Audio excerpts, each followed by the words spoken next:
అహల్య అదే నర్స్ మీరా ప్రేమగా బాబుని బుజ్జగించి నిద్రపుచ్చి బెడ్ పైన పడుకోబెడుతుంది. అప్పుడే అక్కడ టేబుల్ పైన పెట్టిన పట్టీ కనబడుతుంది అహల్యకి. ఆ పట్టీని చేతుల్లో తీసుకొని ప్రేమగా నిమురుతూ కన్నీళ్లు పెట్టుకుంటూ ఉంటుంది అహల్య.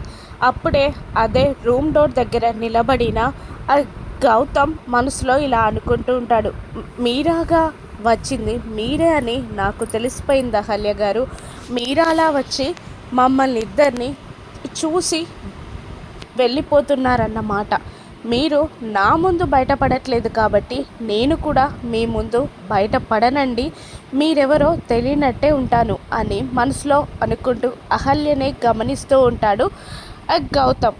ఇక బెడ్ పైన కూర్చొని తన మాస్క్ సెట్ చేస్తుని బాబుని ఫ్యూచర్ని ఆలోచిస్తూ కూర్చుండిపోతుంది అహల్య. అప్పుడే గౌతమ్ లోపలికి వచ్చి తన గొంతు సవరించుకున్నట్టు సౌండ్ చేస్తాడు. దాంతో అహల్య లేచి నిలబడుతుంది. అహల్య దగ్గరికి వచ్చి గౌతమ్ ఇలా అంటుంటాడు, మీరు నా బాబుని చాలా ప్రేమగా చూసుకుంటున్నారు కదండి, అందుకే మీకు చిన్న గిఫ్ట్ అని గౌతమ్ అనగానే అహల్య ఏదో అనబోతూ ఉండగానే గౌతమ్ తన పాకెట్లో నుండి ఒక టచ్ వాచ్ని బయటికి తీస్తాడు. అది చూసి అహల్య షాక్ అవుతుంది.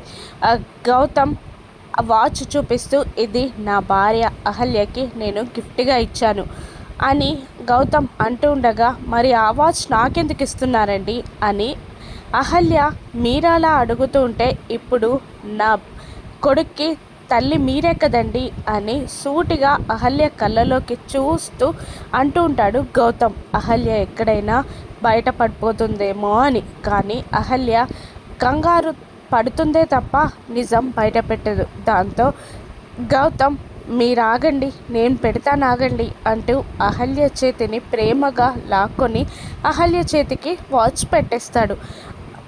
గౌతమ్ తనని గుర్తుపట్టాడన్న విషయం అహల్యకి ఎప్పుడు తెలుస్తుందో రానున్న ఎపిసోడ్లో చూద్దాం. Thank you for watching.